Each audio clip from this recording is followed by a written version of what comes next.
할렐루야. 매일 저녁 큐티 조용히 십자가 앞에 다 함께 묵상 기도로 대림절 묵상을 시작하도록 하겠습니다.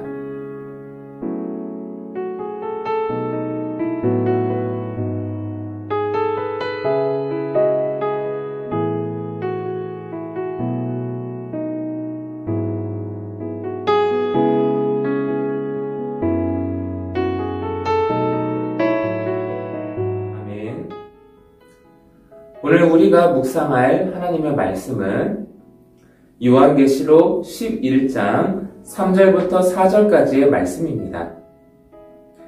내가 나의 두 증인에게 권세를 주리니 그들이 굵은 베옷을 입고 1260일을 애원하리라. 그들은 이 땅에 주 앞에 서 있는 두 감람나무와 두 촛대니. 아멘.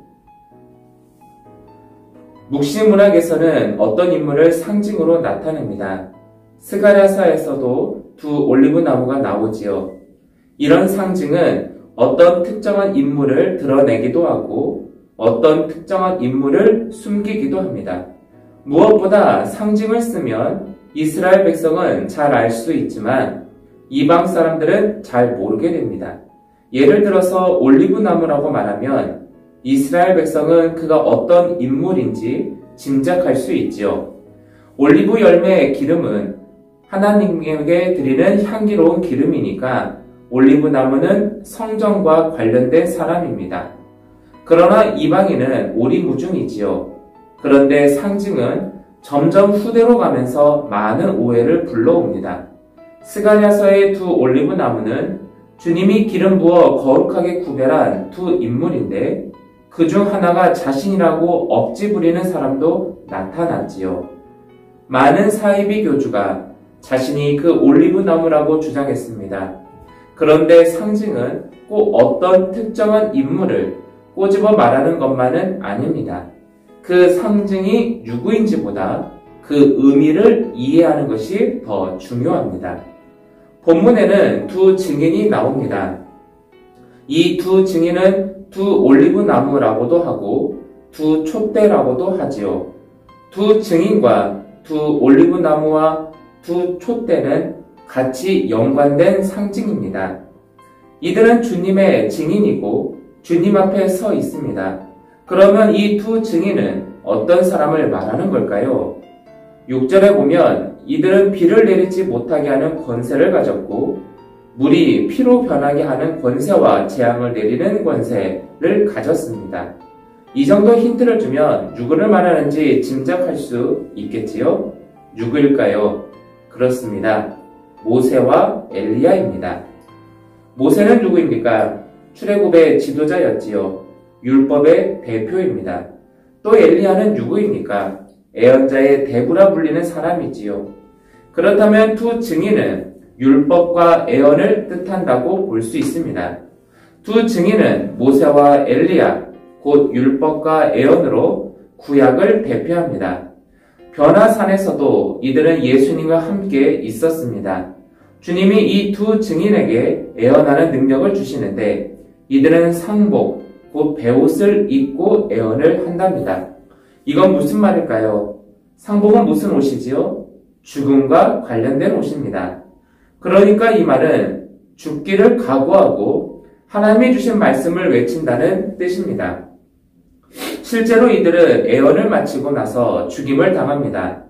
그들의 시체가 소돔과 이집트 같은 죄악의 도시, 예수님을 죽인 골고다 같은 도시에 무덤도 없이 효수됩니다.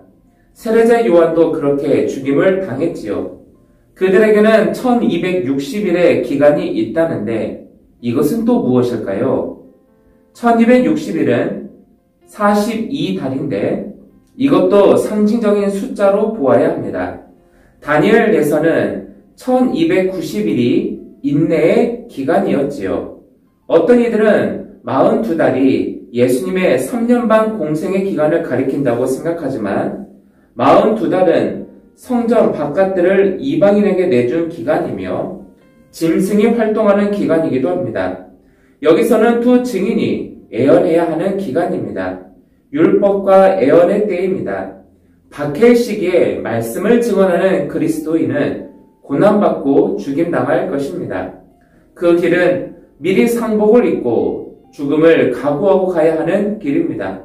그러나 주님은 증언하는 동안 예수의 증인들에게 애언하는 능력을 주시고 때가 이르기까지 그들을 지켜주실 것입니다. 주님의 애언자들이 그 길을 따라갔고 그리스도인들도 그 길을 따라갈 것입니다. 주님의 예언자들이 죽임당했고 그리스도인들도 순교당할 것입니다. 그러나 주님이 사흘 만에 부활하신 것처럼 죽임당한 두 증인도 사흘 반 만에 다시 일어나서 하늘에 오릅니다. 그리스도인들도 그리스도처럼 죽임당하겠지만 그러나 주님이 다시 일으켜 주실 것입니다.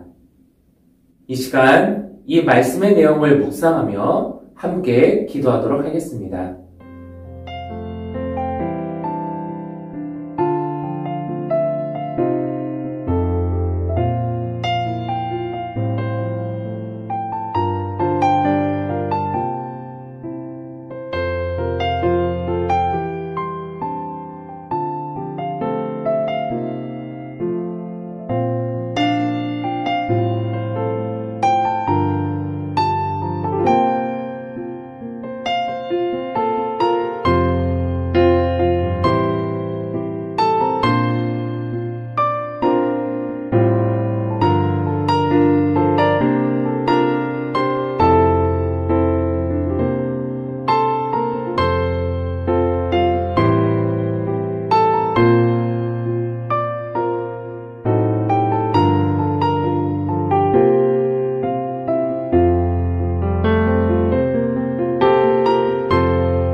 오늘의 이 말씀을 통해 저와 여러분들에게 어떤 은혜를 주셨고 또 우리는 깨닫게 되었을까요?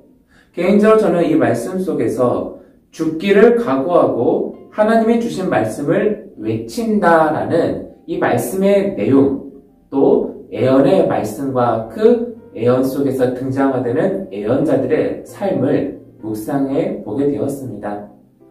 요즘처럼 신앙과 또 신앙의 삶을 살아가는 것이 어려울 때가 없었지만 이 환난과 또 이런 시련의 때에 정말로 중요한 것은 하나님의 말씀이다라는 믿음의 삶을 우리가 기억하면 좋겠습니다. 그러면서 비록 저와 여러분들은 과거의 애언자들이 정말 주님의 말씀과 하나님의 율법을 외친다라는 것 때문에 죽임당하는 그런 이렇게 위협을 당하고 있는 시기는 아니지만 요즘처럼 환경이 우리를 에워싸고 있는 이런 상황 속에서 더욱더 믿음의 순교자처럼 우리 역시도 오히려 움츠러드는 것이 아니라 담대함으로 하나님의 말씀을 붙잡고 살아가는 저와 여러분 되시기를 간절히 소망합니다. 이 시간 다 함께 주기도문으로 매일 저녁 큐티 조용히 십자가 앞에 대림절 묵상을 마치도록 하겠습니다. 하늘에 계신 우리 아버지여, 이름이 거룩히 여김을 받으시오며 나라가 임하오시며 뜻이 하늘에서 이루어진 것 같이 땅에서도 이루어지리라. 오늘 우리에게 일용할 양식을 주옵시고 우리가 우리에게 죄 지은 자를 사하여 준 것 같이 우리 죄를 사하여 주옵시고 우리를 시험에 들게 하지 마옵시고 다만 악에서 구하옵소서. 나라와 권세와 영광이 아버지께 영원히 있사옵나이다. 아멘.